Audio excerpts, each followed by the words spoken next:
भयंकर गर्मियों के दिन चल रहे थे। एक चुड़ैल अपनी गुफा में सो रही थी।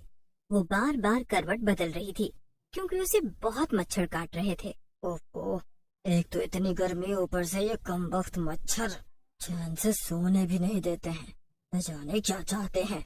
भाग जाओ, अरे भाग जाओ यहाँ से, वरना तुम सबको खा जाऊंगी मैं। चुड़ैल गुस्से में कुछ मच्छरों को पकड़ के खा लेती है, लेकिन बाहर से और ढेर सारे मच्छर अंदर उड़कर आ जाते हैं। अरे अब तो हद ही हो गई है। ये इतने सारे मच्छर हैं कि इनसे तो निपटना आसान नहीं है। जितनों को मारती जाती हूँ उतने ही आते चले जाते हैं। अब क्या करूँ मैं इनका। चुड़ैल फिर से सोने की कोशिश करती है, लेकिन मच्छर उसके कान के पास आकर बार बार भिनभिना रहे थे। परेशान होकर वो टहलने निकल पड़ी। सोने तो ये मच्छर वैसे भी नहीं दे रहे हैं। चलो चलकर थोड़ा घूम ही आऊं।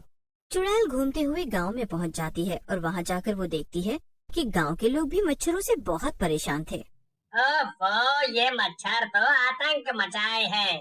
आदमी सारा दिन मेहनत करे और फिर रात में आराम से सो भी ना पाए। ये भी भला कोई जिंदगी है? अब क्या करें, इतनी कोशिश करते हैं इन्हें मारने की, लेकिन ये इतने सारे हैं, जितने भी मार दो कम नहीं होते। चलो बस 1-2 दिन की बात और है। वो अपने गोलू है ना, वो शहर से कोई महंगा सामान लेकर आने वाला है। सुना है कि उस चीज से हम मच्छरों से छुटकारा पा सकते हैं। हाँ, और मुझे भी अब बस उसी के आने का इंतजार है, तब जाकर चैन से सोने को मिलेगा। चुड़ैल उन दोनों की बातें सुनकर बहुत खुश हो जाती है। अरे वाह, ये तो बड़ी ही खुशी की बात है। अगर कोई ऐसा तरीका है जिससे इन मच्छरों से छुटकारा मिल जाएगा तो वो सबसे पहले मेरे पास ही आना चाहिए। चुड़ैल अपने खतरनाक इरादे लेकर वापस अपनी गुफा में चली जाती है। 3 दिन बाद वो वापस उसी जगह आती है। वो देखती है कि काफी सारे गांव वाले वहाँ इकट्ठा थे। लगता है कि मैं एकदम ठीक समय पर आ गई हूँ यहाँ। इन लोगों की भीड़ देखकर लगता है कि मच्छर भगाने वाला आदमी अपना सामान लेकर आ गया है। चुड़ैल बिल्कुल सही थी, क्योंकि गोलू नाम का एक लड़का शहर से मच्छर भगाने के लिए एक खास मशीन लेकर आया था। भाइयों और उनकी बहनों, आज मैं ये जो मशीन लेकर आया हूँ ना, ये दिखने में तो छोटी सी है, लेकिन इसके कारनामे बड़े बड़े हैं। ये आप अगर अपने कमरे में रखेंगे और इसका बटन चला देंगे तो आपके कमरे में मौजूद हर मच्छर मर जाएगा। अरे पर गोलू भैया, ऐसा होगा कैसे? तो क्या इसमें जहर है भैया? हाँ, जहर ही समझो, लेकिन हमारे लिए नहीं, ये मच्छरों के लिए जहर का काम करता है। ये मशीन हमें कोई भी नुकसान नहीं पहुंचाएगी। वाह वाह, क्या बात है, तब तो ये बड़े काम की मशीन है भैया, हैं? सभी लोग गोलू की वाहवाही करने लगे और एक एक करके गोलू से मशीन खरीदने लगे। लेकिन तभी वहाँ पर चुड़ैल आ गई। उसे देखकर सब लोग डर गए। ये जो मशीन है ये मुझे चाहिए। मैं भी मच्छरों से तंग आ चुकी हूँ और इसलिए ये सारी की सारी मशीन मैं अपने साथ ले जा रही हूँ। तुम लोग अपना अपना देख लो। चुड़ैल की बात सुनकर सभी लोग घबरा जाते हैं। क्या? लेकिन ऐसे तो मेरा बड़ा नुकसान हो जाएगा चुड़ैल जी, ऐसा मत करिए। मुझे ना तो किसी के फायदे से मतलब है और ना ही किसी के नुकसान से। मुझे तो सिर्फ अपने आराम से मतलब है। अब मैं चली मजे से सोने, और वो भी बिना मच्छरों के। चुड़ैल सारी मशीनों के डिब्बे उठा लेती है और अपनी गुफा में लौट जाती है। वहाँ पहुंचकर वो एक एक करके सब मशीन वहाँ आसपास सजा देती है और आराम से लेट जाती है। वाह वाह, अब आखिरकार मैं सुकून से सो पाऊंगी। ये मच्छर मेरा कुछ भी नहीं बिगाड़ पाएंगे। अब आएगा मजा ना। इतना कहकर चुड़ैल आराम से सोने लगती है, लेकिन थोड़ी ही देर में उसकी नींद खुल जाती है। उसके आसपास कई सारे मच्छर मंडरा रहे थे और उसे काट भी रहे थे। उन मच्छरों को मशीन से कोई भी फर्क नहीं पड़ रहा था। ये सब क्या हो रहा है? अरे ये मशीन काम क्यों नहीं कर रही है? मुझे तो अभी भी मच्छर परेशान कर रहे हैं। अब मैं क्या करूं? हाँ, मैं अभी जाती हूँ उस शहर से आए लड़के के पास और उसकी खबर चुड़ैल बहुत ज्यादा गुस्से में थी। वो दौड़ते हुए गोलू के घर पहुंच जाती है और उसका गला दबाने लगती है। नालायक इंसान, तूने मुझे बेवकूफ बनाया। तेरी ये मशीन एकदम कूड़ा है, कूड़ा। ये किसी काम की नहीं। इससे एक भी मच्छर नहीं भागा। थोड़ी देर तक चुड़ैल गोलू का गला नहीं छोड़ती, लेकिन जब गोलू की सांस फूलने लगती है और वो बचाओ बचाओ चिल्लाने लगता है, तब चुड़ैल उसे उड़ाकर दूर पटक देती है।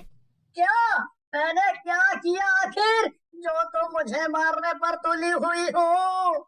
अरे अभी तो बताया तुझे, तेरी मच्छरों को भगाने वाली एक भी मशीन ठीक से काम नहीं कर रही है। क्या? नहीं, ऐसा बिल्कुल भी नहीं हो सकता है। मैं ये नहीं मान सकता हूँ। अच्छा, तो तुझे क्या लगता है मैं इतनी दूर अपने घर से यहाँ तेरे पास हंसी मजाक करने आई हूँ? तुझे तो मैं कच्चा चबा जाऊंगी। तूने मुझे धोखा दिया है, यानी एक चुड़ैल को धोखा दिया है। नहीं नहीं, रुक जाओ। देखो, तुम कुछ भी कहो, मैं ये नहीं मान सकता कि ये मशीन खराब है। जरा एक मिनट रुको, मुझे ये बताओ कि तुम रहती कहाँ हो और तुम्हारा कमरा कितना बड़ा है? अरे क्या मैं फ्लैट लेकर रहूंगी बेवकूफ इंसान? मैं जंगल की एक गुफा में रहती हूँ। बस यही तो बात है ना। अरे मतलब ये कि ये मशीन खुले में काम नहीं करती है। इसके लिए कमरे का बंद होना बहुत जरूरी है। इसीलिए ये तुम्हारी गुफा में काम नहीं की। तुम्हारी गुफा इतनी ज्यादा बड़ी होगी कि वहां पर बहुत सारे मच्छर होंगे और जंगल के अंदर से और भी खूब सारे मच्छर उड़कर तुम्हारी गुफा में पहुंच जाते होंगे। तो भला ये छोटी छोटी मशीनें उनका क्या बिगाड़ सकती हैं? ओह अच्छा, तो ये बात थी। तो अब मैं क्या करूं? मुझे मच्छरों ने बहुत ज्यादा परेशान कर रखा है। मुझे बहुत गुस्सा आ रहा है। चुड़ैल की बात सुनकर गोलू बहुत डर जाता है। अरे नहीं नहीं, ऐसा मत कहो, मुझे मत मारो। मैं तुम्हारे बहुत काम का हूँ। क्या खाक काम का है? इन पिद्दी मच्छरों से तो मुझे छुटकारा दिला नहीं पा रहा, बड़ा या काम का। नहीं नहीं, मुझे समझ आ गया है कि मुझे क्या करना है। तुम एक काम करो, वापस अपनी गुफा में चली जाओ है, और बस मुझे थोड़ा वक्त दे दो। शायद मेरे पास तुम्हारी समस्या का इलाज है। मैं अभी जाकर वापस आता हूँ। मुझे थोड़ा वक्त लग जाएगा। ये भी ठीक है। चल ठीक है, जा, और जरा जल्दी आना, क्योंकि जितनी तू आने में देर लगाएगा उतना ही ये मच्छर मुझे काटेंगे और उतना ही मुझे गुस्सा आएगा। इतना कहकर गोलू कहीं चला जाता है और चुड़ैल वहीं गोलू के घर के बाहर बैठकर उसके आने का इंतजार करने लगती है। चुड़ैल को अभी भी बहुत मच्छर काट रहे थे और इस बात से उसका खून खौल रहा था। उफ़ो, जहाँ भी चले जाओ, चाहे गांव के किसी कोने में चले जाओ, लेकिन ये मच्छर तो कम होने का नाम ही नहीं ले रहे। अब देखती हूँ कि ये गोलू इन मच्छरों का भला ऐसा भी क्या इलाज लेकर आने वाला है। थोड़ी ही देर में गोलू अपने हाथ में एक मच्छरदानी लेकर वापस आ जाता है। अरे तू वापस आ गया? मुझे तो लगा था कि तू नहीं आएगा। और ये क्या है तेरे हाथ में? ये, अरे यही तो है तुम्हारी सारी परेशानियों का इलाज। अरे ये मच्छरदानी है, मच्छरदानी। तुम्हारी बड़ी सी गुफा में इसके सिवा और कुछ भी काम नहीं करेगा। इसको लगाने के बाद एक भी मच्छर तुम्हें नहीं काट पाएगा। अरे काटना तो दूर की बात है, मच्छर तुम्हें छू भी नहीं पाएंगे। वाह वाह, मुझे तुम्हारा काम और तुम्हारी मेहनत पसंद आई गोलू। पहली बार मैं किसी इंसान से इतना खुश हूँ। क्या बात है, शाबाश। फिर क्या था, चुड़ैल गोलू को लेकर अपनी गुफा में पहुंच जाती है और फिर चुड़ैल और गोलू मिलकर गुफा में मच्छरदानी लगा देते हैं। चुड़ैल आराम से अपनी मच्छरदानी के अंदर जाकर लेट जाती है और बहुत खुश होती है। वाह, यहाँ तो एक भी मच्छर नहीं घुस पा रहा है।